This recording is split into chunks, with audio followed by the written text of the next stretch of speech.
नंदनी काफी उदास हो जाती है, पर रियांश उसके हाथ को अपने हाथ में थामते हुए पलकें झपकाकर उसे आश्वासन देता है, तो नंदनी उसे देखकर मुस्कुरा देती है। वहीं रुहानिका और एकांत सबको खुश देखकर एक दूसरे का हाथ थामकर मुस्कुरा देते हैं। सावित्री जी कहती हैं, अच्छा बड़ी बहू, तो फिर शादी की तारीख के लिए पंडित जी को बुला लीजिए। स्वर्णा जी कुछ कहती कि तभी रियांश तपाक से कहता है, इसकी क्या जरूरत है, हम शादी अभी नहीं करेंगे।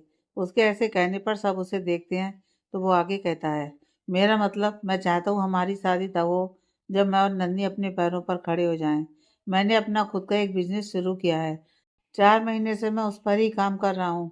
एक बार वो अच्छे से चलने लग जाए, फिर मैं राठौर एम्पायर छोड़कर उसे ही संभालूंगा, और तब तक नन्ही भी अपने पैरों पर खड़ी हो जाएगी। उसकी बात सुनकर नन्ही की आंखें खुशी से नम हो जाती हैं। उसने कभी सोचा नहीं था कि उसे इतना सपोर्टिव हमसफर मिलेगा। वहीं पूजा जी के दिल में एक टीस सी उठती है, क्योंकि उन्हें पता था रियाज ने उनकी वजह से ये फैसला लिया है, पर वो खामोशी से बैठी रहती हैं। सावित्री जी उसकी बात सुनकर गर्व से कहती हैं, हमें गर्व है आप पर रियाज। हमें लगता था आप अपने कैरियर को लेकर सीरियस नहीं है, पर आज आपने हमें गलत साबित कर दिया। रियाज उनकी बात पर मुस्कुरा देता है, तो सावित्री जी उठते हुए सिद्धार्थ जी और रिद्धिमा जी से कहती हैं, अच्छा अब हम सब चलते हैं। सिद्धार्थ जी उन्हें रोकते हुए कहते हैं, अरे पर आज आप लोग यहीं रुक जाइए, कल चली जाइएगा। सावित्री जी सहजता से कहती हैं, नहीं, हम आज होटल में रुक जाएंगे, फिर कभी आएंगे। हाँ। सावित्री जी के बार बार बोलने पर सिद्धार्थ जी पूरे राठौर परिवार को जाने देते हैं। जाने से पहले रियाज नन्ही के माथे को चूमकर कहता है, अपना ख्याल रखना, और हाँ, बेकार की बातों के बारे में सोचकर टेंशन मत लेना। बाकी अगर कोई बात हो तो मुझे बताना। ओके। नन्ही मुस्कुराकर हाँ में सिर हिलाकर कहती है, ठीक है, पर तुम भी अपना ख्याल रखना। बाय। रियांश भी उसे बाय कहकर कार में बैठकर कार स्टार्ट करके आगे बढ़ा देता है। राठौर परिवार के जाने के बाद सिद्धार्थ जी गुस्से में नंदनी को कुछ बोलने को होते हैं, पर कौशल्या जी को देखकर अपना गुस्सा पीते हुए कमरे में चले जाते हैं। दरअसल बीजापुर से सिर्फ कौशल्या जी आई थी, क्योंकि संध्या प्रेग्नेंट थी, इसलिए उसका सफर करना थोड़ा मुश्किल था। गायत्री जी संध्या का ध्यान रखने के लिए रुक गई थी। अभ्यांश और राघवेंद्र जी को जरूरी काम था, इसलिए वो नहीं आ पाए थे, और ईशानी के एग्जाम थे, इसलिए वो भी नहीं आई थी। नन्ही सिद्धार्थ जी को गुस्से में जाते देखकर नामे से हिलाकर कौशल्या जी की गोद में सिर रखकर सोफे पर लेट जाती हैं। कौशल्या जी उसके बाल सहलाते हुए कहती हैं, मुझे बताया क्यों नहीं तुमने नन्ही, कि तुम्हारे और रियांश के बीच कुछ चल रहा है। नन्ही झेप कर कहती है, आपके सामने ही तो रियांश ने मुझे प्रपोज किया, मुझे खुद नहीं पता था ये बात। कौशल्या जी उसकी बात सुनकर उसे गौर से देखने लगती हैं, तो नन्ही हड़बड़ाकर उठते हुए कहती है, मासी मुझे ना नींद आ रही है, तो मैं सोने जा रही हूँ, बाय। इतना कहकर वो जल्दी से अपने कमरे की ओर भाग जाती है। वहीं कौशल्या जी उसे भागते देखकर नामे सिर हिलाती हैं, फिर अपने कमरे में चली जाती हैं। दूसरी तरफ राठौर परिवार एक 5 स्टार होटल में ठहरते हैं। एकांश कमरे में आते ही चेंज करने बाथरूम चला जाता है। एकांश चेंज करने के बाद बालकनी में आकर ऋषि से फोन पर बात करते हुए प्रोजेक्ट के बारे में पूछने लगता है। तब तक रूहानिका चेंज करके आ जाती है। रूहानिका एकांश को कमरे में न देखकर बालकनी में जाती है, तो उसे फोन पर बात करते देखकर कुछ सोचते हुए एकांश के पास जाकर उसकी पीठ पर अपना सिर टिकाते हुए उसे पीछे से अपनी बाहों में भर लेती है। एकांश रुहानिका के हाथ अपने हाथ से पकड़कर उसे खुद से अलग करता है, फिर उसे अपने आगे करके पीछे से बाहों में भरकर रुहानिका के सिर पर अपना चिन टिकाते हुए फोन पर बातें करने लगता है। कुछ देर बाद एकांश फोन रखकर शरारत से रुहानिका से कहता है, हाँ तो कोई आज कुछ ज्यादा ही बोल्ड नहीं बन रहा है। मतलब पहले तो कोई बहुत शर्माता था, और अब इतना कहकर वो चुप हो जाता है। रुहानिका उसकी तरफ मुड़कर बेचैनी और उदासी से उसकी आंखों में देखती है। एकांश उसका चेहरा थामकर प्यार से पूछता है, क्या हुआ, आप इतनी उदास क्यों लग रही हैं मुझे, सब ठीक तो है ना। रुहानिका अपना सिर झुकाकर कहती है, मैं इस रिश्ते में आगे बढ़ना चाहती हूँ एकांश जी, पर डर लगता है कहीं मेरे अतीत की यादें एक बार फिर ताजा ना हो जाएं। बहुत मुश्किल से खुद को आपके साथ सहज कर पाई हूँ। अगर दोबारा उस जगह लौट गई तो इस बार शायद खुद को नहीं संभाल पाऊंगी। एकांश उसका चेहरा ऊपर करके उसे देखते हुए कहता है, मैं हूं ना रूप, अगर आप वापस उस जगह लौटी तो पिछली बार की तरह फिर से मैं आपको उन अंधेरों से खींचकर उजालों में ले जाऊंगा। उस तकलीफ को दूर करके आपको खुशियां दूंगा, आई प्रॉमिस। और रही बात रिश्ते में आगे बढ़ने की, तो हमारे पास बहुत टाइम है रूह। मुझे कोई जल्दी नहीं है। मैं सारी ज़िंदगी भी आपके लिए रुक सकता हूँ। इसलिए ये सब मत सोचिए, हाँ? रूहानिका उसे देखकर कहती है, लेकिन मुझे आगे बढ़ना है। मैं नहीं चाहती एकांत जी, मेरी वजह से आपको और पूरे राठौर परिवार को और बातें सुनने को मिलें। हमारी शादी को 4 महीने बाद 1 साल हो जाएगा। लोग बातें बनाएँगे कि 1 साल होने को आया है, अब तक बेबी नहीं हुआ। मैं नहीं चाहती आप सबको मेरी वजह से बातें सुननी पड़े। एकांश उसकी बातें सुनकर हल्की नाराज़गी से कहता है, ये सब आपके दिमाग में कहाँ से आया? क्या कभी मैंने या फिर हमारी फैमिली ने आप पर बेबी का प्रेशर डाला? नहीं ना? फिर आपके दिमाग में ये सारी बातें कहाँ से आईं? रुहान उसकी बात सुनकर अपना सिर झुका लेती है, क्योंकि उसकी आंखें नम हो चुकी थीं। एकांश एक गहरी सांस लेकर खुद को शांत करके प्यार से पूछता है, बताइए रूह, क्या बात है? अचानक ये सारी बातें कहाँ से आईं आपके दिमाग में? रुहान रुआसी होकर कहती है, पार्टी में आपकी कोई रिलेटिव थी। जब उन्हें पता चला संध्या भाभी प्रेग्नेंट है, तो उन्होंने कहा कि मेरी शादी को भी तो 1 साल होने वाले हैं, अब तक कोई खुशखबरी क्यों नहीं दी? फिर उन्होंने आप सबको काफ़ी कुछ कहा और जैसे आपको मुझसे शादी नहीं करनी चाहिए थी। मैं इस परिवार के काबिल नहीं हूँ। अगर मैंने जल्दी आपको बेबी नहीं दिया, तो आप दूसरी शादी कर लेंगे, क्योंकि एक लड़के के लिए उसका परिवार पहले होता है। ऐसी बहुत सी बातें कही उन्होंने। एकांत गुस्से में अपनी मुट्ठियां बींचकर नाराजगी से कहता है, और आपने उन पर यकीन कर लिया? आपको मुझ पर यकीन नहीं रूह? मैंने आज तक कभी आपसे ये सब कहा या मेरे परिवार ने कहा? सिर्फ उनकी बातों की वजह से आप रिश्ते में आगे बढ़ना चाहती हैं? मतलब मेरे प्यार, मेरे शब्दों का कोई मोल नहीं है? रूहान का झट से अपना सिर उठाकर उसे देखकर बेचैनी से कहती है, ऐसी कोई बात नहीं है एकांत जी। मेरी ज़िंदगी में आपके शब्दों का, आपके प्यार का क्या मोल है, ये मैं आपको शब्दों में नहीं बता सकती। प्लीज़ ऐसा मत कहिए। और रही बात आगे बढ़ने की, तो मुझे खुद आगे बढ़ना है। सच कहूँ तो मैं भी एक माँ बनने का एहसास जीना चाहता हूँ। मैं भी चाहती हूँ हमारी छोटी-सी फैमिली हो, जिसमें मैं, आप और हमारे बच्चे हों। ये सब मैं आज आपसे खुलकर कह पा रही हूँ, तो इसकी वजह भी आप हैं। आपके शब्द, आपका प्यार मुझे हिम्मत देता है, आपसे खुलकर अपने दिल की सारी बातें करने को। इसलिए कभी उस पर सवाल मत उठाना। एकांश उसकी बातें सुनकर शांत होकर उसे देखकर कहता है, सच में? क्या आप सच में इस रिश्ते में आगे बढ़ना चाहती हैं, क्योंकि आपको अपनी फैमिली चाहिए, या किसी के दबाव में आकर? तो आप नहीं कह रही ना? रूहान का मुस्कुराकर नामे से हिलाकर अपने गले को पींच करके कहती है, सच्ची? मैं किसी के दबाव में ये नहीं कह रही, कसम से। एकांश उसकी बात सुनकर एक राहत की सांस लेता है, फिर शरारत से रुहानिका को देखता है, तो रुहानिका शर्माकर मुड़कर खड़ी हो जाती है। एकांश पीछे से रुहानिका को अपनी बाहों में भरकर उसके कान में फुसफुसाता है, आपने ही मुझे इजाज़त दी है रूह, अब आप मुकर नहीं सकती। रुहानिका सियर कर कहती है, मैं नहीं मुकर रही, आपको इजाज़त है। एकांश उसकी बात सुनकर रुहानिका के कान चूमते हुए उसके कंधे पर अपने तपते लबों को रख देता है, जिससे रुहानिका की पकड़ रेलिंग पर मजबूत हो जाती है और आंखें खुद ब खुद बंद हो जाती हैं। एकांश रुहानिका की पकड़ रेलिंग पर देखकर अपने दोनों हाथों को उसके हाथों के ऊपर रखकर उसे पूरी तरह से रेलिंग और अपनी बाहों के बीच कैद कर लेता है। रुहानिका हकलाते हुए कहती है, एकांश जी। एकांश मदहोश होकर रुहानिका के बालों में अपना चेहरा छिपाते हुए कहता है, हाँ। रुहानिका अपनी बढ़ी हुई सांसों को काबू करते हुए कहती है, रूम में चलें? एकांश उसकी बात सुनकर उससे अलग होकर उसे देखता है, फिर अचानक ही उसे गोद में उठा लेता है, जिससे रुहानिका अपनी बाहों का हार एकांश के गले में डालते हुए शर्माते हुए नजरें झुका लेती है। एकांश कमरे में जाते हुए शरारत से कहता है, हाँ, अभी तो कोई बहुत बोल्ड हो रहा था, बेबी चाहिए, हमारी छोटी सी फैमिली होनी चाहिए। हाँ, अब क्या हुआ? रुहानिका शर्माकर उसके सीने में अपना सिर छिपाकर कहती है, प्लीज एकांश जी। एकांश हंसते हुए उसे बेड पर बैठाता है और खुद उसके पास बैठकर उसके चेहरे को अपने हाथों में भरते हुए रुहानिका के माथे को चूमता है, जिससे रुहानिका अपनी आंखें मूंद लेती है और बेड शीट पर अपनी पकड़ कस देती है।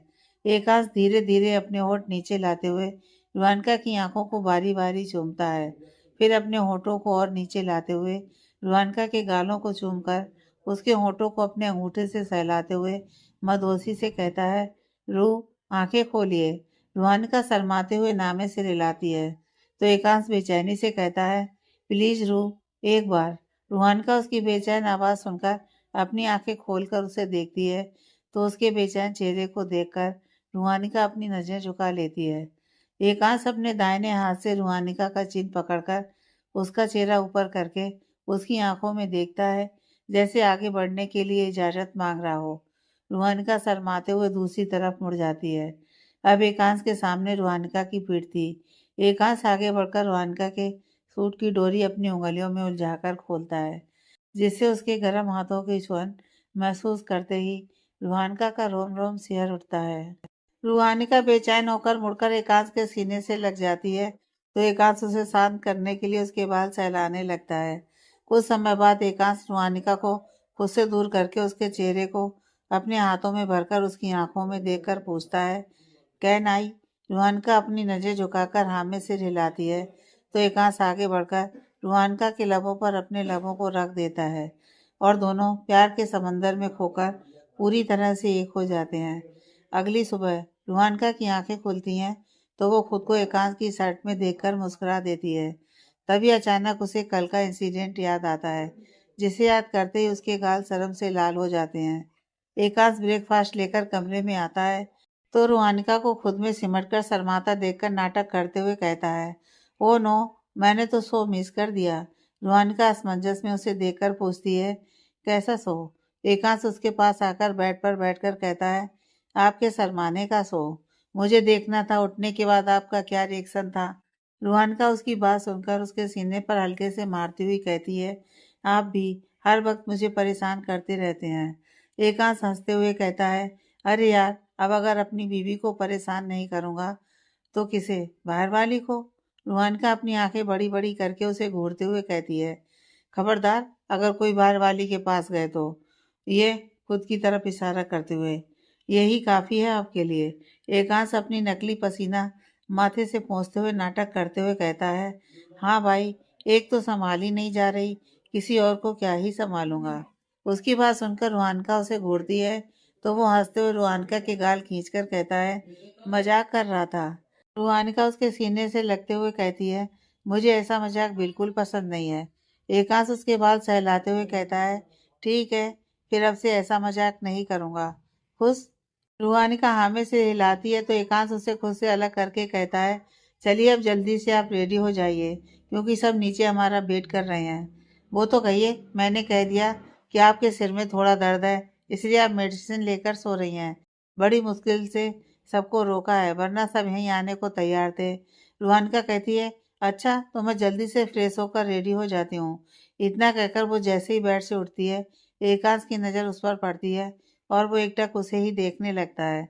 रूहानिका उसकी नज़रों से अनजान बैग से अपने कपड़े निकालते हुए कहती है, अच्छा ये बताइए, नन्ही भी आई है क्या नीचे सबसे मिलने? एकांश उसकी बात का कोई जवाब नहीं देता, बस उसे एकटक देखता रहता है। तो रूहानिका बैग बंद करके उसे देखकर कहती है, आप बोल क्यों नहीं रहे? इतना कहते ही उसका ध्यान खुद पर जाता है, तो वो झेप कर जल्दी से अपने कपड़े लेकर वॉशरूम में भाग जाती है और दरवाज़ा बंद करके अपने सीने पर हाथ रखकर अपनी बढ़ी हुई धड़कनों को काबू करने लगती है।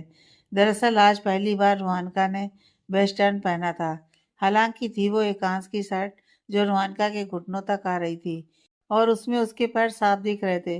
पर चूंकि पहली बार रूहानिका ने ऐसा कुछ पहना था, इसलिए एकांश उसे ऐसे देख रहा था। वहीं रूहानिका के दरवाज़ा बंद करने के बाद एकांश होश में आकर खुद से कहता है, ओह नो, ये क्या किया मैंने? रूह कितना अनकंफर्टेबल हो गई होगी। मुझे उन्हें ऐसे नहीं देखना चाहिए था। वैसे वेस्टर्न उन पर सूट करता है। आई होप एक दिन रूह वेस्टर्न पहनना शुरू कर दे। इतना कहकर वो अपना फ़ोन निकालकर ऋषि को कॉल करने लगता है। कुछ देर बाद रूहानिका फ्रेश होकर कमरे में आती है और ड्रेसिंग के सामने जाकर रेडी होने लगती है। तब तक एकाश अपनी बात खत्म करके बेड पर बैठा न्यूज़ देख रहा था, पर उसकी नज़र रूहानिका पर ही टिकी थी। रूहानिका पूरी तरह से रेडी होकर एकाश की तरफ मुड़कर कहती है, चलिए अब। इतना कहकर उसकी नज़र एकांश पर जाती है, जो उसे ही प्यार से देख रहा था। एकांश के ऐसे देखने पर रूहानिका नजरें झुका लेती है, तो एकांश उठकर रूहानिका के पास आता है, फिर उसके माथे को चूमकर कहता है, you are looking absolutely gorgeous. Ruhanika अपनी नज़रें झुकाकर अपने होठों को अपने दांत से काटते हुए कहती है, आप भी बहुत अच्छे लग रहे हैं। एकांश खुद को शांत करके कहता है, चलिए चलते हैं, सब हमारा वेट कर रहे होंगे। रुहानका सिर हिलाकर अपना पर्स लेती है तो एकांश बैग लेकर रुहानका के साथ नीचे चला जाता है। उधर पर सुनसान इलाके में उसी छोटे से घर में नकाबपोश आदमी अपने सामने बैठी औरत से गुस्से में कहता है, देखा तुमने, ये डील उस एकांश को मिल गई। आखिर तुमने उसका कैसा एक्सीडेंट करवाया था जो वो टाइम पर पहुंच गया प्रेजेंटेशन देने के लिए। वो औरत घबराते हुए कहती है, मैंने तो एक्सीडेंट करवाया था, पर पता नहीं कैसे उसने प्रेजेंटेशन दे दी।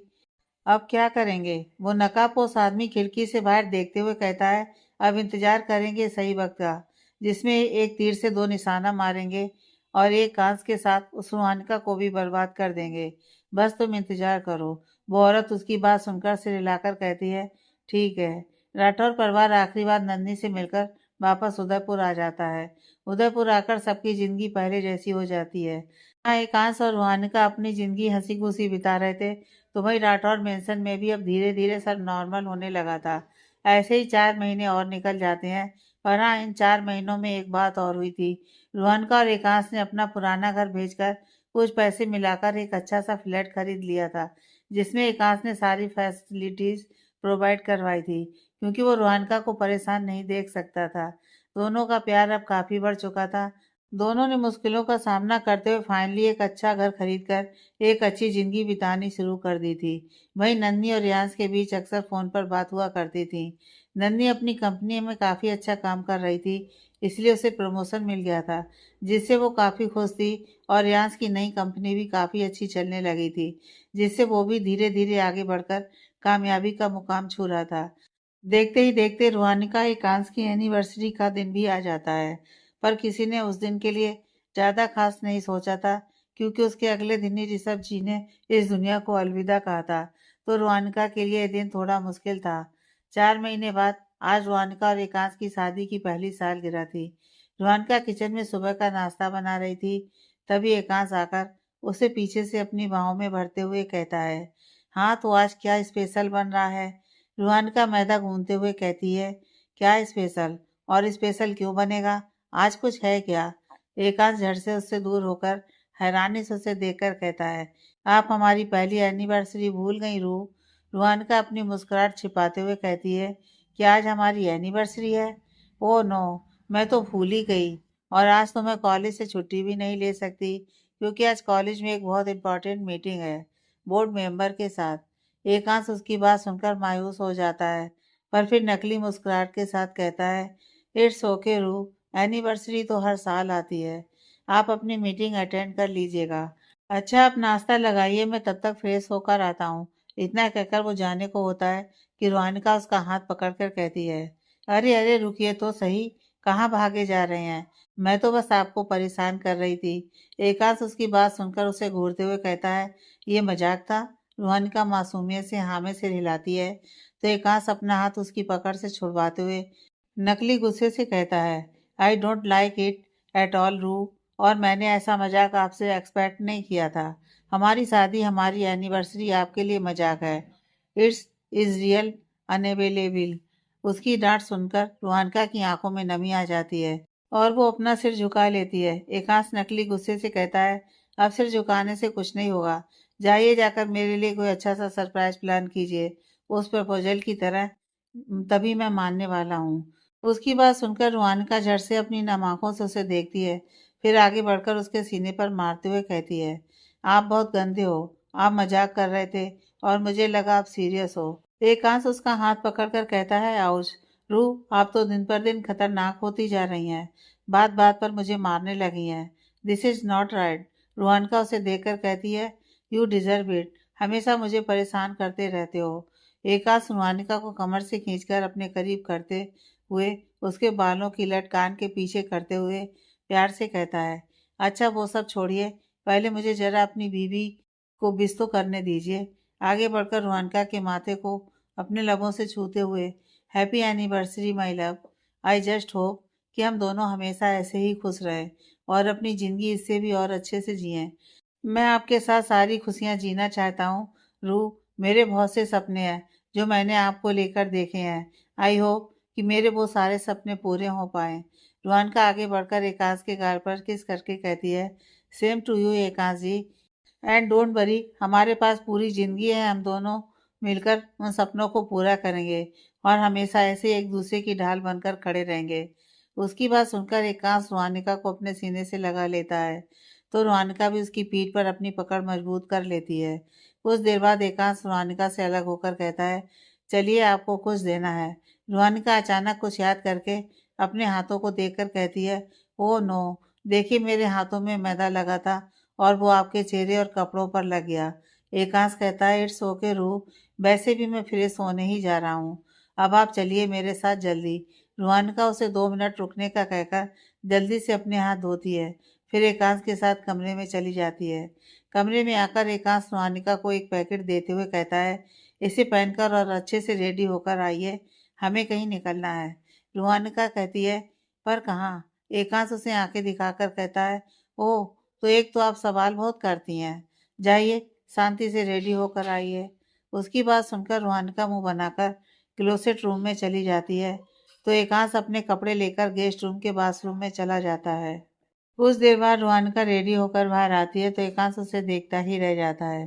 दरअसल एकांश ने एक बहुत प्यारा सा सिंपल और अट्रैक्टिव गाउन दिया था, जो थोड़ा वेस्टर्न था, क्योंकि वो ऑफ शोल्डर था, पर फुल स्लीव्स था, जिसे एकांश ने काफ़ी ज़्यादा समय लगाकर चुना था।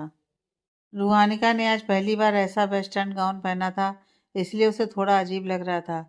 ऊपर से एकांश का ऐसे उसे देखना उसे और नर्वस कर रहा था। काफी देर तक एकांश रुहानिका को ऐसे ही देखता रहता है, जिसे रुहानिका जानबूझकर अपना गला साफ करने का नाटक करती है, जिसे एकांश अपने ख्यालों से बाहर आकर रुहानिका के पास जाकर उसे ऊपर से लेकर नीचे तक देखते हुए प्यार से कहता है, you are looking extremely gorgeous. Ru, I think आपको वेस्टर्न ज़्यादातर पहनना चाहिए, इफ़ यू वांट। रुहानिका अपनी नज़रें झुकाकर कहती है, थैंक यू सो मच, वैसे मेरे पास भी आपके लिए कुछ है। एकांश खुश होते हुए कहता है, क्या? जल्दी बताइए। रुहानिका उसे रुकने का इशारा करके कमरे में जाकर एक छोटा सा गिफ्ट लेकर आती है और एकांश को देती है। एकांश काफ़ी जल्दीबाजी में वो गिफ्ट खोलने लगता है, तो रुहानिका उसे आराम से खोलने को कहती है, पर एकांश क्यूरियोसिटी की वजह से जल्दी से गिफ्ट खोलकर उसमें एक बॉक्स देखता है। बॉक्स खोलकर एकांश देखता है तो उसे एक गोल्ड की चैन मिलती है, जिसके लॉकेट पर रुहानिका और एकांश की शादी की फोटो थी। उसे देखकर एकांश मुस्कुराकर कहता है, वाह, ये तो बहुत प्यारा गिफ्ट है, थैंक यू सो मच रू। रुहानिका बस मुस्कुराकर रह जाती है, तो एकांश वो लॉकेट उसकी तरफ करके कहता है, अब आपने दिया है तो पहना भी दीजिए। रुहानिका उसे झुकने को कहती है, तो एकांश झुककर रुहानिका को कमर से पकड़कर कहता है, हाँ हाँ पहनाइए। रुहानिका अपनी बढ़ी हुई धड़कनों को काबू करके एक गहरी सांस लेकर एकांश को चैन पहना देती है। एकांश उसका हाथ थाम कर कहता है, अब चलिए चलते हैं। रुहानिका उसे रोकते हुए कहती है, रुके तो, मैं जरा किचन से सारा सामान तो समेट दूं। एकांश उसे बाहर ले जाते हुए कहता है, मैंने सब समेट दिया है, आप बस आराम से चलिए। अब इतना कहकर वो दरवाजे पर लॉक लगाता है और रुहानिका का हाथ थामकर लिफ्ट की ओर बढ़ जाता है। लिफ्ट से नीचे आकर एकांश पार्किंग से अपनी कार लेता है और हमेशा की तरह रुहानिका के लिए दरवाज़ा खोलता है, तो रुहानिका मुस्कुराकर अंदर बैठती है। एकांश भी अपनी जगह पर बैठकर कार स्टार्ट करके आगे बढ़ा देता है।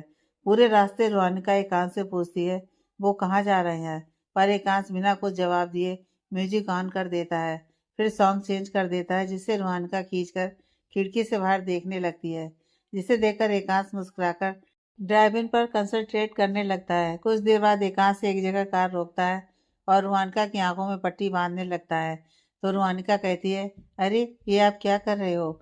एकांश कहता है, रूह, आप ना बहुत बोलती हैं, ये क्या कर रहे हो, हम कहाँ जा रहे हैं?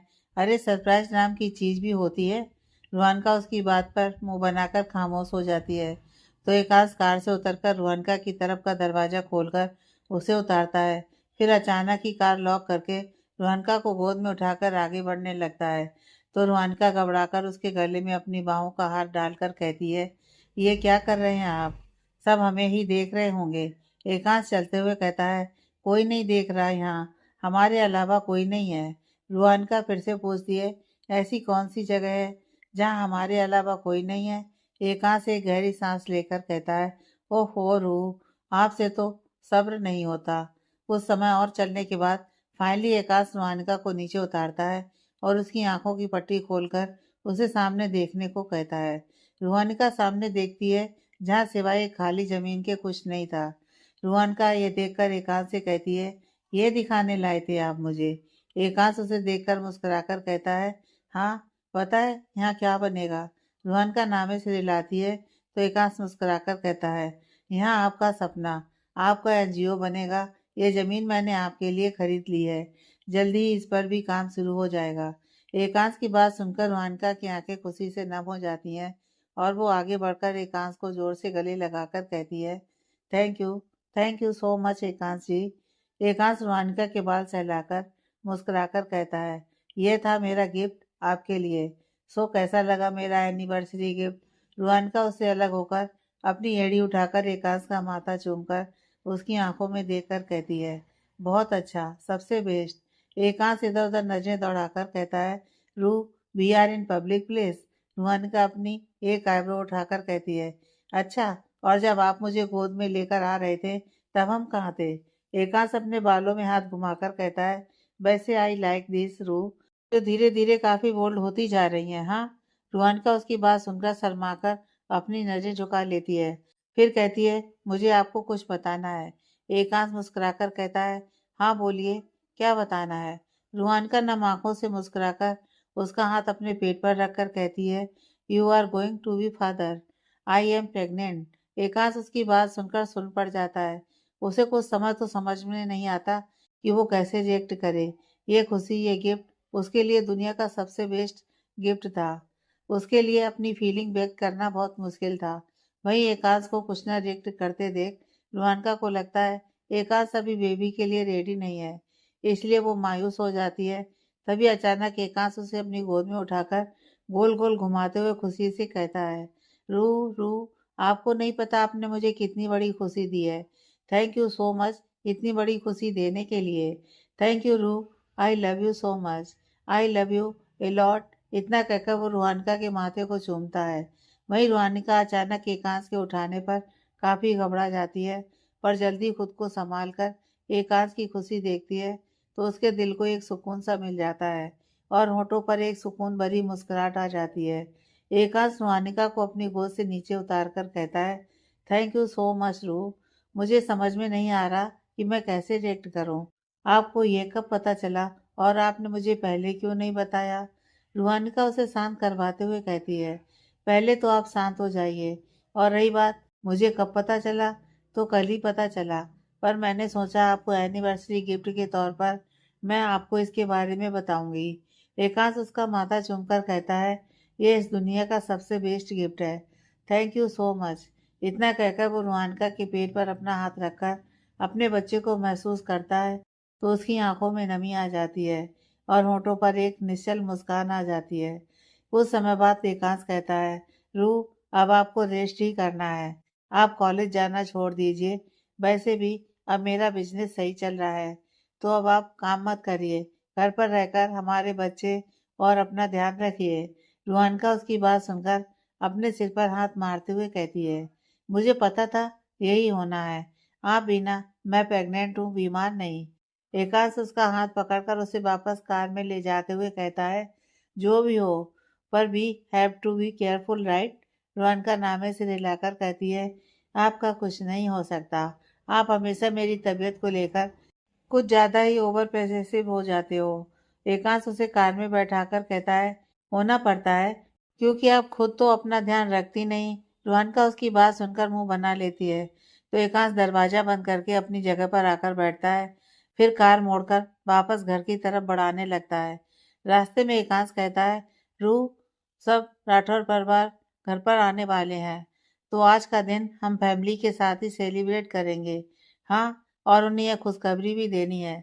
रुहानिका मुस्कुराकर कहती है, सब कितने खुश होंगे। वैसे मैं ना हमारे बच्चों को अपने ही कमरे में सुलाऊंगी। मुझे अलग रूम का कॉन्सेप्ट बिल्कुल नहीं पसंद है। मैं चाहती हूँ कि हमारे बच्चे हमारे साथ कंफर्टेबल हों। मैं उनके साथ कंफर्टेबल होने की पूरी कोशिश करूंगी ताकि वो अपने दिल की सारी बातें मुझसे आसानी से कह सकें। उनका और मेरा रिश्ता बिल्कुल पापा और मेरे रिश्ते जैसा होगा। जो गलती मैंने की थी पापा को सच ना बताकर, वो गलती कभी मैं हमारे बच्चों को नहीं करने दूंगी। उन्हें हमेशा स्ट्रांग बनाऊंगी ताकि अगर कभी ऐसी बात हो तो वो खुद लड़ सकें। पर क्या मैं एक अच्छी माँ बन पाऊंगी? उसकी बात सुनकर एकांश उसके हाथ पर अपना हाथ रखकर उसे देखकर कहता है, डोंट वरी रू, आई नो आप एक बहुत अच्छी माँ बनेंगी, ठीक वैसे ही जैसे आप एक अच्छी बेटी, अच्छी बहू और अच्छी पत्नी है। और अपने पास्ट को मत याद कीजिए, क्योंकि इन दिनों आपको सिर्फ अच्छी बातें सोचनी चाहिए। हाँ। रूहानिका सिर हिलाकर उसके कंधे पर अपना सिर रख लेती है तो एकांश हल्के से उसका माथा चूमकर सामने ड्राइविंग पर ध्यान देने लगता है। तभी अचानक सामने से एक ट्रक आता है, जिसे देखते ही एकांश सकते में आकर कार संभालने की कोशिश करते हुए स्टीयरिंग दूसरी साइड घुमाता है, जिससे रूहानिका एक साइड गिर जाती है और घबराकर एकांश को देखती है। इससे पहले कि एकांश कुछ कर पाता, कार सीधा जाकर चौराहे के बीचों बीच चली जाती है, जिससे एक कार आकर एकांश की कार को टक्कर मारते हुए वहां से चली जाती है। टक्कर खाने से एकांश की कार एक और फिर जाती है तो एकांश घबराकर रूहानिका को देखता है, जो तब तक डैशबोर्ड से टकराने की वजह से बेहोश हो चुकी थी। एकांश रूहानिका का हाथ हिलाकर कहता है, रू उठिए, रू आप ऐसे बेहोश नहीं हो सकती, कार कभी भी ब्लास्ट हो सकती है, रू उठिए। एकांश के बार बार बोलने पर भी रूहानिका होश में नहीं आती, तो एकांश किसी तरह हिम्मत करते हुए अपनी सीट बेल्ट खोलता है और रूहानिका की तरफ झुककर उसकी सीट बेल्ट खोलते हुए उसे निकालने की कोशिश करने लगता है। कुछ देर बाद ही कार ब्लास्ट हो जाती है, जिससे दूर खड़े नकाबपोश आदमी के चेहरे पर एक विजयी मुस्कान आ जाती है। तभी उस नकाबपोश आदमी की नजर एकांश पर जाती है, जो रूहानिका को लेकर बाहर एक साइड गिरा था। उन्हें जिंदा देखकर उस नकाबपोश आदमी के गुस्से की कोई सीमा नहीं होती और वो गुस्से में अपना हाथ पेड़ पर मारते हुए कहते हैं, फिर से बच गए ये दोनों। पता नहीं ये दोनों हर बार कैसे मेरे हर बार से बच जाते हैं। नहीं, इस बार नहीं रूहानिका, तुम्हें तो मरना होगा। तुम्हारा बच्चा तो ऑलरेडी अब तक मर चुका होगा, अब तुम्हारी बारी है।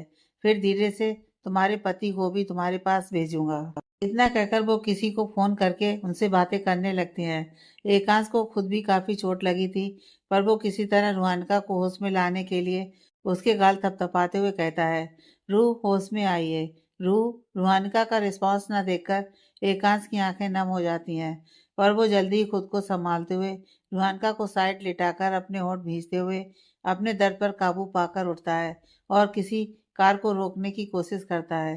काफी देर बाद एक कार रुकती है तो एकांश जल्दी से उसमें रूहानिका को बैठाता है और खुद भी बैठकर उन्हें हॉस्पिटल चलने को कहता है। पूरे रास्ते एकांश रूहानिका को अपने सीने से लगाए उसके और उसके बच्चे की सही होने की प्रार्थना कर रहा था। हॉस्पिटल पहुंचकर एकांश रूहानिका को एडमिट करवाता है तो डॉक्टर उसे देखकर कहते हैं, आप भी जाकर अपना ट्रीटमेंट करवा लीजिए। एकांश नामे से हिलाकर कहता है, पहले मेरी वाइफ ठीक हो जाए तो मैं चला जाऊंगा।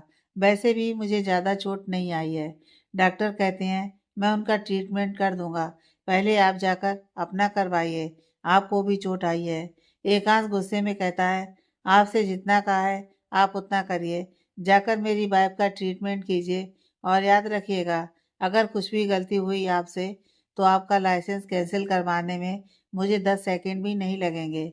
डॉक्टर उसकी बात सुनकर डरते हुए वहां से चले जाते हैं तो एकांश ओटी के बाहर खड़े होकर उन सबके आने का वेट करने लगते हैं। तभी एक नर्स बाहर आकर उसे फॉर्म देते हुए कहती है, सर इसे फिल कर दीजिए।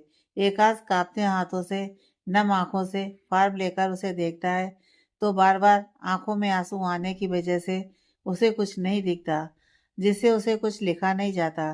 तभी कोई आकर उससे फॉर्म लेता है तो एकांश सामने रियांश को देखकर इमोशनल होकर उसके गले लगकर रोते हुए कहता है, रियांश देखो क्या हो गया रूह को, अगर उन्हें कुछ हो गया तो मैं जी नहीं पाऊंगा। रियांश, ये सब मेरी वजह से हुआ है, मुझे ही ध्यान से ड्राइविंग करनी चाहिए थी, मेरी गलती की सजा रूह और हमारे बच्चे को मिल रही है रियांश। एकांश की हालत देखकर रियांश की आंखों में भी नमी आ जाती है, पर वो खुद को संभाल कर कहता है, भाई अगर आप ऐसे टूट जाएंगे तो भाभी को अच्छा नहीं लगेगा, इसलिए आप बैठिए और प्रार्थना करिए कि सब ठीक हो, तब तक मैं ये फॉर्म भरता हूँ। एकांत से रिलाकर उससे अलग होकर ओटी की तरफ नम आंखों से देखते हुए मन ही मन ईश्वर से सब सही होने की प्रार्थना करने लगता है।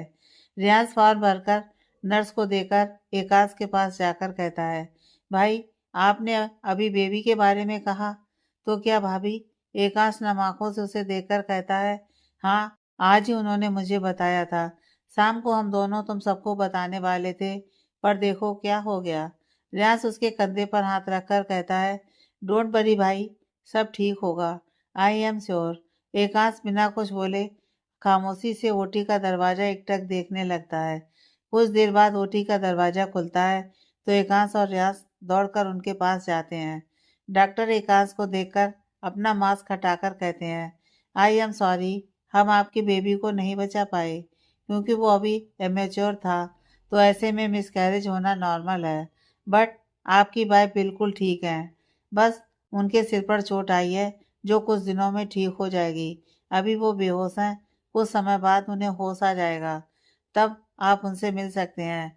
Now excuse me. इतना कहकर वो वहां से चले जाते हैं। एकांश अपनी जगह पर जम जाता है। रियाज के बुलाने पर वो नम आंखों से उसे देखकर कहता है, मैं कैसे सामना करूंगा रूह का, वो तो टूट जाएगी ये सुनकर, हमारा बच्चा। इतना कहते वो फपक कर रो पड़ता है तो रियाज उसे गले लगाकर अपने आंसू छिपाते उसे शांत करवाने लगता है। अचानक रियाज को कुछ ज्यादा भार महसूस होता है तो रियाज एकांश को खुद से अलग करके देखता है। एकांश को बेहोश देखकर रियाज सकते में आकर जल्दी से नर्स से स्टेशन लाने को कहता है। नर्स वार्ड बॉय के साथ स्ट्रेचर लाती है तो रियाज एकांश को उसमें लिटाकर डॉक्टर के पास ले जाता है। डॉक्टर इमरजेंसी वार्ड में एकांश को लेकर चले जाते हैं तो रियाज बाहर ही रुककर उनका वेट करने लगता है। दूसरी तरफ रोहानिका को होश आता है तो वो खुद को हॉस्पिटल के वार्ड में पाकर अपना सिर पकड़ते हुए दर्द से कराहते हुए कहती है, मेरा सिर इतना दर्द क्यों कर रहा है और मैं यहाँ हॉस्पिटल में क्या कर रही हूँ। तभी नर्स उसके पास आकर कहती है, अब आपको कैसा फील हो रहा है। रुहान अपना सिर पकड़कर कहती है, सिर में काफी दर्द हो रहा है। नर्स कहती है, वो कुछ समय में ठीक हो जाएगा, डॉक्टर ने आपको दर्द का इंजेक्शन दे दिया था। रुहानिका अचानक अपनी नजरें कमरे में दौड़ाते हुए कहती है, मैं यहाँ क्या कर रही हूँ और मेरे हस्बैंड कहाँ हैं। फिर अचानक अपने बच्चे के बारे में याद करके अपने पेट पर हाथ रखकर घबराकर पूछती है, और मेरा बच्चा, वो तो ठीक है ना, उसे तो कुछ नहीं हुआ ना। नर्स मायूसी से कहती है, आई एम सॉरी, पर आपका बच्चा नहीं बच पाया। नर्स की बात सुनकर रुहानका की आंखों में नमी आ जाती है और वो अपने पेट पर हाथ रखकर दर्द से आंखें बंद कर लेती है। नर्स उसे आराम करने का कहकर वहां से चली जाती है, पर रुहानका तो टूट चुकी थी। जब से उसे अपने बच्चे के बारे में पता चला था, न जाने कितने सपने सजा लिए थे उसने, लेकिन ये क्या हो गया, यह सोचकर रुहानका की आंखों से लगातार आंसू बह रहे थे। तभी नकाबपोश आदमी एक औरत के साथ अंदर आते हैं और दरवाजा बंद कर देते हैं। उन्हें देखकर रुहानका कोई रिएक्शन नहीं देती क्योंकि वो तो अपने गम में खोई थी।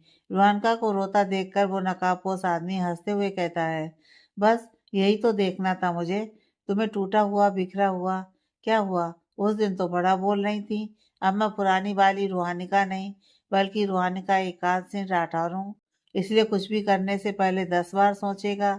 अब क्या हो गया रुहानिका, एकांत सिंह राठौर, आखिर नहीं बचा पाए ना अपने 4 हफ्ते के बच्चे को। और तुम्हारा पति, उसे भी काफी चोट आई है। खैर ये सब बातें करने तो मैं यहाँ आया नहीं हूँ, क्योंकि मुझे तो तुमसे अपना बदला लेना है। बड़ी मुश्किल से जेल से भागकर यहाँ तक पहुंचा हूँ। बिना तुम्हें खत्म किए मैं यहाँ से कहीं नहीं जाने वाला। ये कहते वक्त उसकी आंखों में एक अलग सा जुनून था। रुहान का उनकी बातें सुनकर शॉक्ड हो जाती है और अंदर ही अंदर घबराने भी लगती है, लेकिन वो अपने भाव को चेहरे पर नहीं आने देती है और दृढ़ता से कहती है, आपसे ऐसी ही उम्मीद थी मिस्टर विजेंद्र राजपूत, लेकिन एक बात याद रखिएगा, आपने मेरे बच्चे को तो मुझसे छीन लिया, पर दोबारा मेरे साथ अब आप कुछ गलत नहीं कर पाएंगे, क्योंकि रुहानिका एकांत सिंह राठौर कमजोर नहीं है। विजेंद्र जी उसकी बात सुनकर अपना नकाब हटाकर टेढ़ा मुस्कुराकर कहते हैं, ओह तो मेरी रूह मुझे भूली नहीं, वरना मुझे तो लगा अब तक तुम मुझे भूल गई होगी। फिर गुस्से में रुहानका के पास जाकर उसकी बाह पकड़कर, हिम्मत कैसे हुई तुम्हारी एकांश के साथ रिश्ते में आगे बढ़ने की, तुम पर सिर्फ मेरा हक है, भूल गई ये बात तुम। उसका बच्चा अपनी कोख में लेकर घूम रही थी, शर्म नहीं आई तुम्हें मुझे धोखा देते हुए। रुहानका गुस्से में उन्हें धक्का देकर कहती है, आपको शर्म नहीं आती ऐसी बातें करते हुए, और आप हैं कौन मेरे, मेरा आपके साथ कोई रिश्ता नहीं है। मुझ पर, मेरी सांसों पर, मेरे जिस्म पर, मेरी धड़कनों पर सिर्फ और सिर्फ एकांश जी का हक है और किसी का नहीं। आप जैसे दरिंदे का तो बिल्कुल नहीं। विजेंद्र जी गुस्से में रुआनका का मुंह भींचते हुए कहते हैं, बहुत जबान चलने लगी है ना तुम्हारी। आज फिर से वो किस्सा दोहराऊंगा। आज फिर तुम्हें कोई बचाने नहीं आएगा और फिर से तुम्हारा रेप होगा। जिस पर तुम्हें एकांत सिंह का हक कह रही हो ना, वो तुम आज मुझे फिर से सौंपोगी। उनकी बातें सुनकर रुआनका डरते हुए उन्हें देखती है तो विजेंद्र जी मुस्कुराकर कहते हैं, बस यही डर देखना है मुझे तुम्हारी आंखों में, रूही। तुम सिर्फ मेरी हो, तुम्हारी यह खूबसूरती भी सिर्फ मेरी है। यह सब कहते वक्त उनके चेहरे पर एक अजीब सा जुनून दिखाई दे रहा था। रूहानिका घबराकर उस औरत को देखकर कहती है, आप कुछ नहीं करेंगी? ताई जी प्लीज रोकिए इन्हें। सुनीता जी अपना चेहरा फेरकर सोफे पर बैठते हुए आराम से कहती है, मैं क्यों कुछ बोलूं? गलती तुम्हारी है तो भुगतो। रूहानिका चीखते हुए कहती है, आप इतनी पत्थर दिल कैसे हो सकती हैं? एक औरत होकर आप दूसरी औरत की आबरू बचाने के लिए कुछ नहीं कर रही। और तो और आपने एक माँ होकर भी मेरे बच्चे को मार डाला। क्यों? आखिर मैंने ऐसा भी क्या बिगाड़ा है आपका जो आप मुझसे इतनी नफरत करती हैं? सुनीता जी भी गुस्से से उठकर चिल्लाते हुए कहती हैं, तुमने क्या बिगाड़ा है? सब कुछ तुमने ही तो किया है। इतना कुछ होने के बावजूद ऋषभ ने तुम्हारे लिए इतना बैंक बैलेंस छोड़ा, लेकिन क्या उसने एक बार भी प्रिया और वंश के बारे में सोचा? कहने को तो उन्हें वो अपने बच्चों जैसा मानता था, तो फिर क्या हुआ? और तो और तुम्हारी इस खूबसूरती की वजह से मेरे पति मुझसे दूर हो गए और तुम्हारी शादी इतने बड़े घर में हुई। इन सब में आज तक हमें तुमने कुछ दिया जो मैं तुम्हारी मदद करूं? तुम्हारी वजह से मेरे पति को जेल जाना पड़ा, उन्हें फांसी की सजा हो गई और मैं तुम्हें बचाऊं। तुम्हें ऐसा लगता है मैं ऐसा करूंगी? बिल्कुल भी नहीं। तुम यही डिजर्व करती हो। रूहानिका। उनकी बातें सुनकर रूहानिका नम आंखों से उन्हें धिक्कारते हुए कहती है, आपको पता है आप एक औरत के नाम पर धब्बा हैं। सब पता होने के बावजूद आप इतने सालों से चुप थी और मेरी खूबसूरती को आप अपना निशाना बना रही हो। बल्कि सच्चाई तो यह है कि आपने कभी मुझे अपना माना ही नहीं। अगर प्रिया के साथ ऐसा होता तो क्या तब भी आप उसे यही कहती कि तुम्हारी खूबसूरती की वजह से यह सब हुआ है? उसकी बात सुनकर सुनीता जी बिना कुछ बोले वापस सोफे पर बैठ जाती हैं तो विजेंद्र जी रोहनका का बाल पकड़कर खींचते हुए कहते हैं, बस बहुत हुआ तुम्हारा ये इमोशनल ड्रामा। तुम्हें यहाँ कोई नहीं बचाएगा, ये फाइनल है। अब मुझे ये देखना है कि रोहनका एकांत सिंह राठौर कैसे अपनी इज्जत बचाती हैं। उनकी बात सुनकर रोहनका गुस्से में उन्हें देखती है और सीधा उनके पेट पर लात मार देती है, जिससे विजेंद्र जी अपना पेट पकड़ते हुए जमीन पर गिर जाते हैं। तो सुनीता जी जल्दी से उठकर विजेंद्र जी के पास आने की कोशिश करती हैं, पर रोहनका टेबल पर रखा चाकू उठाकर विजेंद्र जी के गले पर लगाकर सुनीता जी से कहती हैं, अगर आपने एक कदम भी आगे बढ़ाया तो आपके सोकोल्ड पति का काम यहीं खत्म हो जाएगा। उसकी बात सुनकर सुनीता जी घबराकर अपनी जगह पर रुक जाती हैं तो रुआनिका बैठे बैठे ही टेबल से सीजर उठाती है और गुस्से में विजेंद्र जी के सीने पर भोंकते हुए कहती है, ये मेरे बच्चे को मारने के लिए। अगर आप कुछ समय पहले आए होते ना तो शायद रुआनिका कुछ नहीं कर पाती, लेकिन अब आपने एक माँ से टक्कर ली है और एक माँ अपने बच्चे के लिए किसी भी कीमत तक जा सकती है। मैंने अपने बच्चे को आपकी वजह से खोया है, इसलिए मैं आपको छोड़ूंगी नहीं आज। इतना कहकर रुआनका चीखते हुए विजेंद्र जी के दूसरी साइड सीने पर सीजर भोंकते हुए कहती है, ये मेरी इज्जत, मेरी आबरू, मेरी रूह का बलात्कार करने के लिए। एक बार फिर से सीजर निकालकर उसके सीने पर भोंकते हुए कहती है, और ये मेरे पति को मारने की कोशिश करने के लिए। आज तक आपने जो कुछ भी किया उसके लिए यह सजा बहुत कम है, लेकिन मैं कानून को अपने हाथ में नहीं लेना चाहती। पूरी कोशिश करूंगी कि इस बार आपको फांसी मिले तो आप जेल से भाग ना पाओ। इतना कहकर वो उठती है। वही विजेंद्र जी इस वक्त अधमरी हालत में पड़े थे। उन्हें काफी तेज दर्द हो रहा था अपने सीने में, और सुनीता जी तो सॉफ्ट हो चुकी थी। उनके पैरों तले जमीन खिसक गई थी। उन्होंने रुआनका से इस चीज की अपेक्षा नहीं की थी। रुआनका सुनीता जी के पास जाकर उनके गाल पर रसीद कर एक थप्पड़ मारकर कहती है, आप जैसी औरत जेल में रहने के लायक हैं, यहाँ नहीं। मेरे बच्चे को मारकर आपने ठीक नहीं किया। आपको भी सजा मैं दिलवा कर रहूंगी। इतना कहकर वो लड़खड़ाते हुए दरवाजे की तरफ जाने लगती है। तभी सुनीता जी पीछे से उसके बाल पकड़कर खींचते हुए उसे वापस अपने सामने लाकर कहती हैं, बहुत डेयरिंग बन रही हो ना तुम। आज तुम्हारे सारे डेयरिंग पना निकालती हूँ मैं। इतना कहकर वो जैसे ही आगे बढ़ती हैं, रुआन का उनका हाथ पकड़कर मोड़ते हुए कहती है, कहा था ना एक माँ अपने बच्चे के लिए किसी भी कीमत तक जा सकती है, इसलिए एक माँ से कभी मत उलझना। सुनीता राजपूत, लेकिन मैं कह भी किससे रही हूँ, जो आज तक एक अच्छी माँ नहीं बन पाई, जिसने आज तक एक माँ होने का फर्ज नहीं निभाया, वो क्या ही समझ पाएगी एक माँ की ममता। सुनीता जी उसके हाथ मोड़ने और उसकी बातें सुनने पर दर्द से कराहते हुए गुस्से में कहती हैं, छोड़ो मुझे, वरना मुझसे बुरा कोई नहीं होगा रूहानिका। रूहानिका गुस्से में कहती है, आपसे बुरा कोई है भी नहीं, मिसेस सुनीता विजेंद्र राजपूत। दूसरी तरफ एकांश को काफी देर बाद होश आता है, तो वो रियान से पूछता है, रूह कहाँ है? उन्हें होश आया, वो ठीक तो है ना? तुम मिले उनसे? रियाज उसे शांत करवाते हुए कहता है, भाई शांत हो जाइए, भाभी बिल्कुल ठीक है, चलिए हम चलकर उनसे मिलकर आते हैं। एकांत से रिलाकर लड़खड़ाते हुए रियाज का सहारा लेकर रुहानका के बाड़ की तरफ चला जाता है। रुहानका के बाड़ का दरवाजा बंद देखकर दोनों को ही अजीब लगता है, इसलिए रियाज नर्स से डुप्लीकेट की मांगता है। नर्स डुप्लीकेट की लाकर दरवाजा खोलती है तो सामने का नजारा देखकर दोनों के होश उड़ जाते हैं। एकांश रुहानिका को सुनीता जी का हाथ मरोड़ता और विजेंद्र जी को अधमरी हालत में देखकर अपने दर्द को इग्नोर करके जल्दी से रुहानिका के पास जाकर कहता है, रूह आप ठीक तो है ना? आपके साथ कुछ किया तो नहीं ना इन दोनों ने? रुहानिका उसे देखकर कहती है, नहीं मैं ठीक हूँ। एकांश जी आप पुलिस को कॉल कीजिए। रियाज जल्दी से पुलिस को कॉल करता है।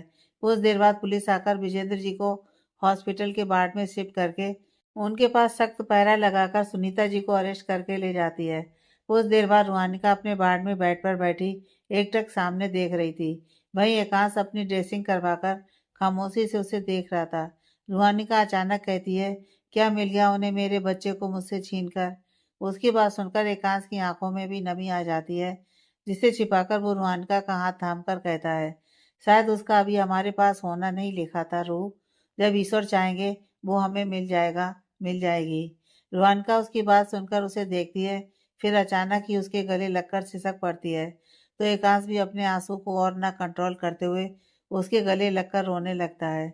दोनों एक दूसरे के गले लगकर अपने दिल का दर्द बयान कर रहे थे। कुछ देर बाद रियाज डोर पर नॉक करता है, तो एकांश और रुहानिका एक दूसरे से अलग होकर अपने आंसू पोंछने लगते हैं। रियाज अंदर आकर कहता है, अब कैसी हैं आप भाभी? रुहानिका से रिलाकर कहती है, अब मैं ठीक हूँ। रियाज कहता है, भाई वो सुनीता राजपूत को जेल तो हो गई है, पर बयान के लिए भाभी को जाना होगा और विजेंद्र राजपूत की हालत अभी कुछ ठीक नहीं है, इसलिए वो कुछ दिन हॉस्पिटल में रहेंगे, फिर उनके और ठीक होते ही उन्हें फांसी दे दी जाएगी। एकांश कहता है, अभी रूह नहीं जा पाएगी, तुम इंस्पेक्टर से कहो, कल सुबह मैं रूह को लेकर आऊँगा। रियाज से रिलाकर कहता है, ठीक है भाभी, आपको कुछ चाहिए?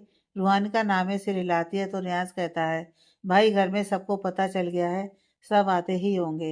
एकांश पूछता है, तुम्हें कैसे पता चला कि हमारा एक्सीडेंट हुआ है?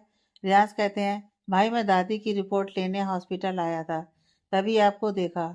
एकांश सिर हिला देता है तो रियाज उन्हें रेस्ट करने का कहकर वहां से बाहर चला जाता है, दोनों को प्राइवेसी देने के लिए।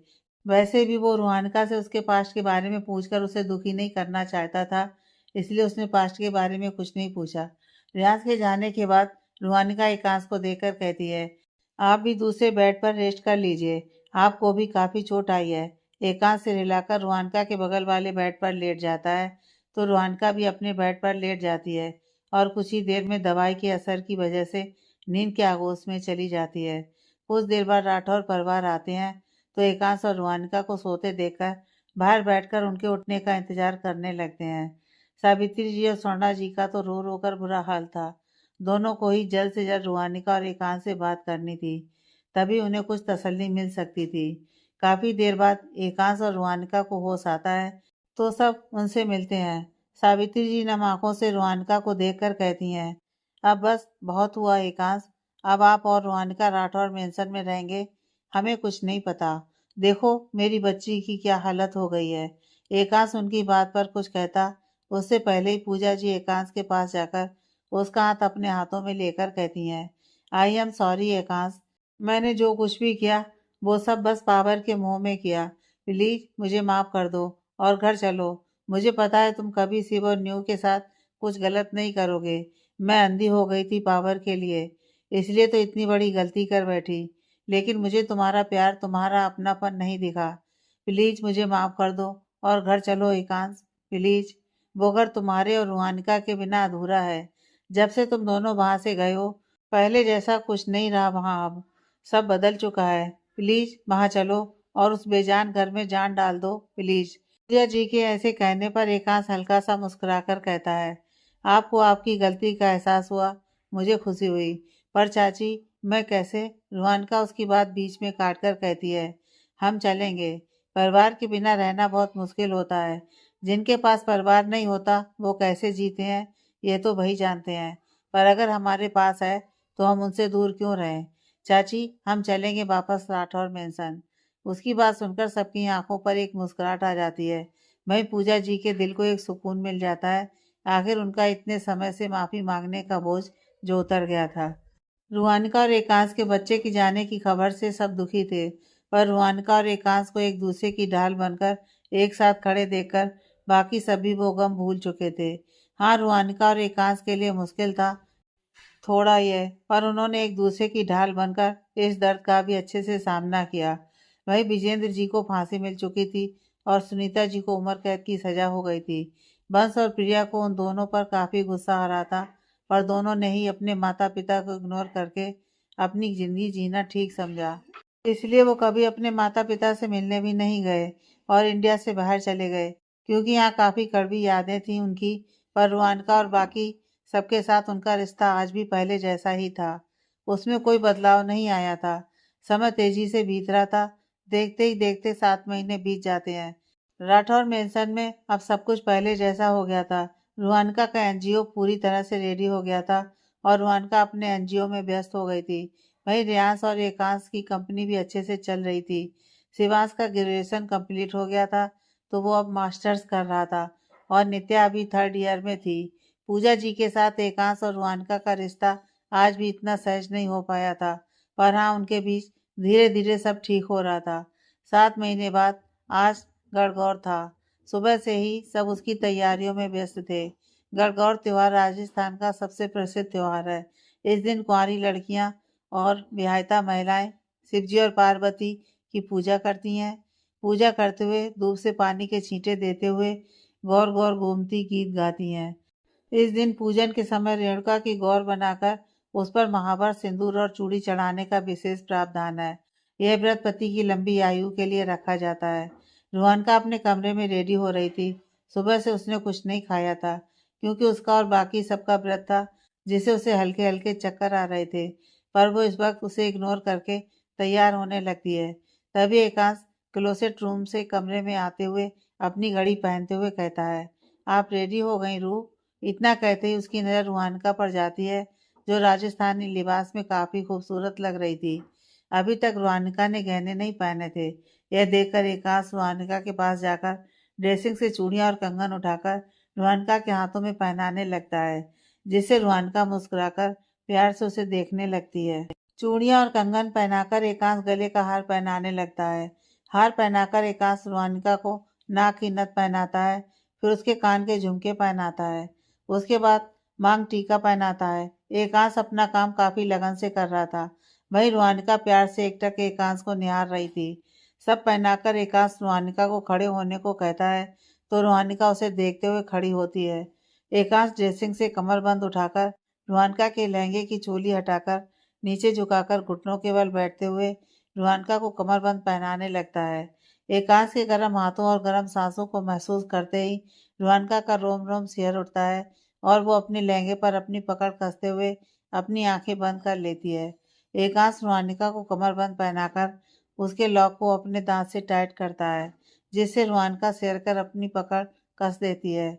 एकांश उठकर रुहानिका को देखता है, तो उसकी बंद आंखों को देखकर मुस्कुराकर रुहानिका की नाक चूमते हुए कहता है, कर दिया आपको रेडी, देखिए अब खुद को। रुहानिका उसकी बात सुनकर अपनी आंखें खोलकर मिरर में खुद को देखती है और मुस्कुरा देती है। तो एकांश पीछे से उसे अपनी बाहों में भरते हुए उसकी खुली कमर पर हाथ चलाते हुए कहता है, हाँ अब लग रही है ना आप रुहानिका एकांत सिंह राठौर, यानी मेरी रूह। रुहानिका उसकी बात सुनकर उसकी तरफ मुड़कर उसके कुर्ते का कॉलर ठीक करते हुए कहती है, और अब आप लग रहे हैं ना मेरे एकांश जी। इतना कहकर वो एकांश के गाल पर किस कर देती है, जिससे एकांश मुस्कुराकर उसके माथे को चूमते हुए उसे अपनी बाहों में भर लेता है।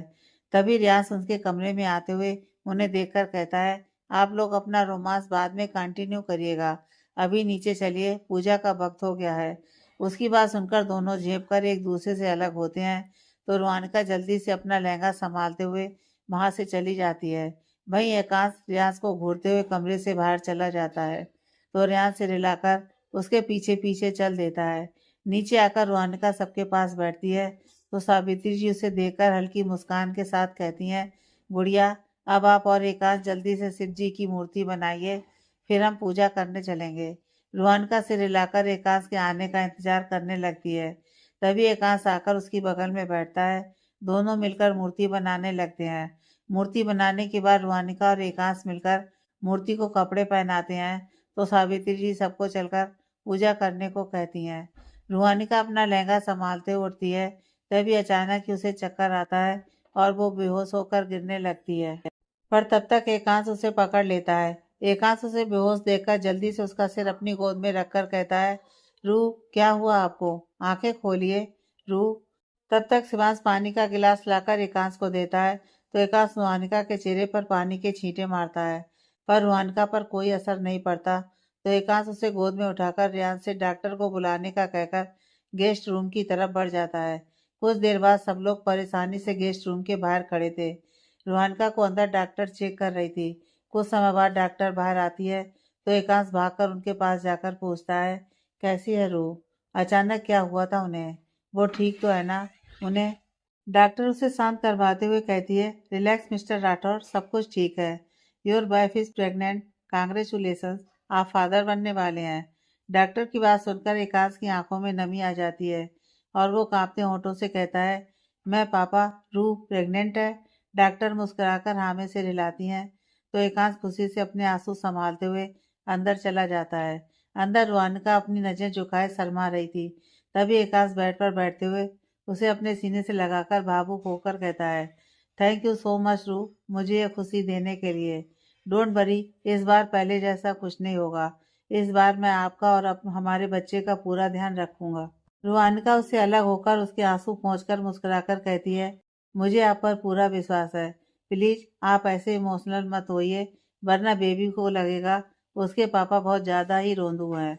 एकांश उसकी बात सुनकर झूठ मूठ का उसे घूरता है, फिर मुस्कुराकर उसका माथा चूमकर कहता है, I am so happy right now रूह, थैंक यू सो मच रूह। तभी सावित्री जी अंदर आते हुए कहती हैं, अब आप हटेंगे एकांश, तो हम सब भी जरा मिलने अपनी गुड़िया से। उनकी बात सुनकर एकांश झेप कर रोहानिका से दूर हो जाता है तो बाकी सारे लोग आकर रोहानिका से मिलते हैं और उसे बधाई देते हैं। स्वर्णा जी और सावित्री जी तो न जाने कितनी नसीहतें दे जाती हैं। सावित्री जी कुछ देर बाद कहती हैं, चलिए अब जल्दी से पूजा खत्म करते हैं, फिर गुड़िया कुछ खा लेगी, क्योंकि ऐसे समय में ज्यादा देर तक भूखा रहना सही नहीं है। उसकी बात सुनकर एकांश जल्दी से कहता है, फिर तो हमें जल्दी पूजा करनी चाहिए। चलिए रूह, आपको ज्यादा देर तक ऐसे भूखा नहीं रहना है। इतना कहकर वो रोहानिका के पास उठाने के लिए अपना हाथ आगे बढ़ाता है, पर उसे नजर झुकाए बैठे देखकर कहता है, रूह चलिए ना, क्या सोच रही हैं आप? रोहानिका उसे सबकी तरफ देखने का इशारा करती है तो एकांश सबकी तरफ देखता है। सब एकांश को शरारत से देख रहे थे, जिसे एकांश झेप कर अपना हाथ पीछे कर लेता है। सोना जी रोहानिका को लेकर बाहर चली जाती हैं। वहीं एकांश अपने बालों में हाथ घुमाते हुए उनके पीछे पीछे चला जाता है। पूजा करने के बाद व्रत तोड़ते समय एकांश भी रोहानिका को पानी पिलाने को कहता है तो रोहानिका नम आंखों से उसे देखकर पूछती है, आपने भी व्रत रखा था? एकांश उसके आंसू पोंछते हुए कहता है, जैसे आपको मेरी लंबी उम्र चाहिए, वैसे मुझे भी तो आपकी लंबी उम्र चाहिए। आफ्टर ऑल एकांश सिंह अपनी रूह के बिना थोड़ी ना रह सकता है। उसकी बात सुनकर रोहानिका नम आंखों से उसे देखकर मुस्कुरा देती है तो एकांश भी मुस्कुरा देता है। फिर रोहानिका उसे पानी पिलाकर कुछ मीठा खिलाकर एकांश का व्रत तोड़वाती है। भाई बाकी सब उन दोनों के बीच इतना प्यार देखकर मुस्कुरा देते हैं। आगे की कहानी नेक्स्ट पार्ट में।